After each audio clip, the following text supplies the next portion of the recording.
Hi, again, I so wish that I were with you there in Reykjavik, but I think you understand our situation here in Washington, D.C. and why I haven't been able to be with you at this incredibly important conference. Now, as I look at the number and the variety of participants at the Arctic Circle Conference, I really can't help but get excited at the level of attention that the Arctic has received. Just look at all of the issues that are covered on the agenda. You have climate change, energy, security, business cooperation, research, shipping, infrastructure, investment, health, tourism. I mean, it's really an incredible agenda. And the number of participants that you have is phenomenal. From an Alaskan's perspective, I think there is plenty of reason to be excited about what is happening in the Arctic. Our federal government finally seems to have realized that the United States is an Arctic nation. I think it's very telling that my colleague from Iowa, Senator Harkin, was scheduled to be with me there at the Arctic Circle Conference this weekend.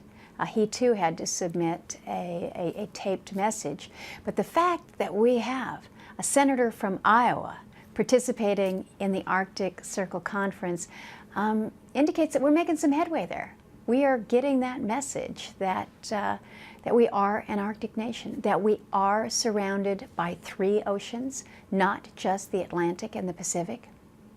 There have been multiple federal task forces, reports, and strategies focused on the Arctic over the past couple years, so things really are moving. But as excited as Alaskans should be, we're also worried. We're worried that the federal government is not prepared to take on the role of an Arctic nation. Worried that the state of Alaska and our Arctic stakeholders are not viewed as true partners in the efforts to craft our nation's Arctic policy. And we're worried that as focused on the Arctic as the people of Alaska are, the federal government will squander this opportunity to be a leader on Arctic issues. Now, Alaska's limitation is that the Arctic is not just Alaska's backyard. It's an international arena, and that means that federal officials determine the level of engagement within that arena, not Alaska. Alaska and the federal government need to have a unified agenda. But so far, we've not seen the level of preparation that we would like to see from Washington, D.C. The United States will become the chair of the Arctic Council in just over a year and a half, but we have not identified the issues that we would like the Council to focus on during our chairmanship. Staff buildup has not taken place, at least not to the level that makes me comfortable, and outreach to the Arctic stakeholders has been limited.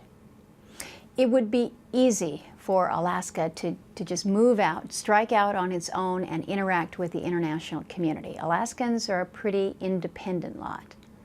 Just consider that our 3rd largest political party is the Alaska Independence Party, originally formed to promote Alaska becoming an independent nation. I think that kind of speaks to our independent streak. We also have a pretty significant contingent of state, local, and tribal leaders there in Reykjavik to talk about the Arctic, and I think that that is critical, and I'm so pleased that so many are there and are participants this weekend. But the reality is that the United States federal government and Alaska's Arctic stakeholders need each other in order for any Arctic policy to be successful. The federal government needs Alaskan buy-in for its policies to have any credibility. And Alaska needs the federal government so that our Arctic interests are not sidelined by other Arctic nations. So there's a little bit of an awkward dance going on right now. Now, I've been pushing for increased federal attention to the Arctic since I joined the Senate back in 2003. I've been advocating for a U.S. ambassador to the Arctic for just as long. And it's only recently that we seem to be making headway on the importance of the far north.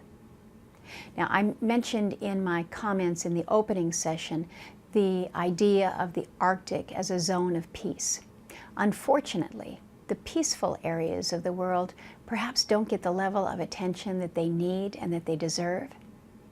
Here in Washington, it seems like it takes a crisis to generate some activity, some attention around here. Or sometimes we just need to be jolted into action. We all recall Russia's symbolic planting of its flag on the Arctic seafloor. That picture on the cover of Time magazine really sparked the United States' attention in the region, and we've been moving forward since then. But we're not looking to generate a crisis in the Arctic to obtain the federal resources necessary to develop our Arctic infrastructure and capabilities. But it is clear that we are falling behind as other Arctic nations invest in their ports, in their icebreakers, in navigational aids.